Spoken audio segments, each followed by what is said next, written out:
জুলাই গণ অভ্যুত্থান নিয়ে তার বক্তব্যকে খণ্ডিত করে অপপ্রচার চালানো হচ্ছে বলে অভিযোগ করেছেন বিএনপি চেয়ারপারসনের উপদেষ্টা অ্যাডভোকেট ফজলুর রহমান।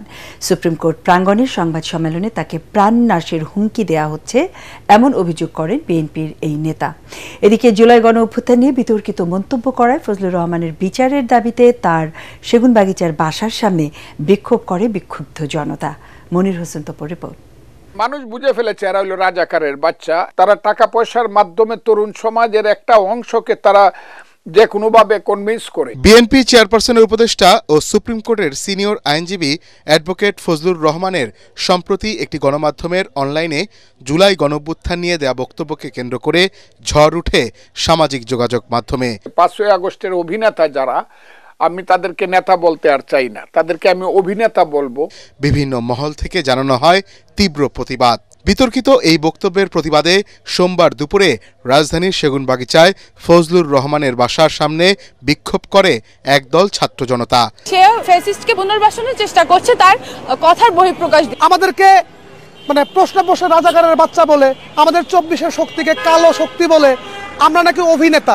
তো আমরা এখানে অভিনয় করতে আসছি, আমরা তাদেরকে অভিনয়টা কেমন করে করতে হয় এটা শিখাইতে আসছি। নিজের অবস্থান তুলে ধরতে সুপ্রিম কোর্টের সাংবাদিকদের সংগঠন ল রিপোর্টার্স ফোরাম কার্যালয়ে সংবাদ সম্মেলনে নিজের নিরাপত্তাহীনতার কথা জানান ফজলুর রহমান। তিনি দাবি করেন ফ্রান্স থেকে জামায়াতপন্থী 2 জন ইউটিউবার তাকে হত্যার হুমকি দিয়েছে। আমি যে কথা বলছি, ছেলেরা যদি মনে করে বা ছাত্ররা যদি মনে করে, এরা যদি মনে করে অন্য দলের লোকেরা আমি জামাত, শিবির, মুক্তিযুদ্ধ বিরোধী লোকজনের বিরুদ্ধে আমি কথা বলছি, আমি বলবো।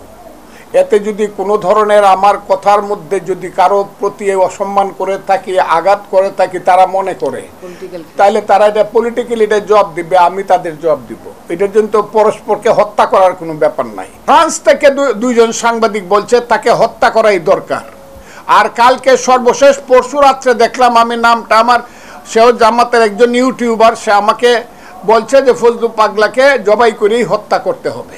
বিএনপির পক্ষ থেকে দেয়া কারণ দর্শানোর নোটিশের বিষয়ে ফজলুর রহমান বলেন দলের দেয়া নোটিশের জবাব দেবেন তিনি। কারণ মালিক বলতে পারে ভাই আপনাকে বাসা ভাড়া দিলে আমার বাড়িঘর পুড়িয়ে ফেলবে, ভাঙে, যেটা করতেছে মব।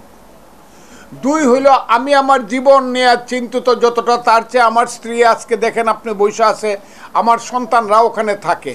সেই ধরনের অপরাধ করতে কি যেটা হইলো বেইলেবল সেকশন না, আমাকে তারা জেলখানায় পাঠিয়ে দেয়। তারা আমার বিরুদ্ধে মামলা, আমি কি অপরাধ করছি তারা বলুক, তা তো সেটাও বলে না। গেল বছরের 5 আগস্ট শেখ হাসিনা সরকারের পতনের পর থেকেই গণমাধ্যমে নানা মন্তব্য করে আলোচিত সমালোচিত হন ছাত্রলীগের সাবেক সভাপতি, বর্তমানে বিএনপি চেয়ারপারসনের উপদেষ্টা অ্যাডভোকেট ফজলুর রহমান। মনির হোসেন তপু, এটিএন বাংলা, ঢাকা।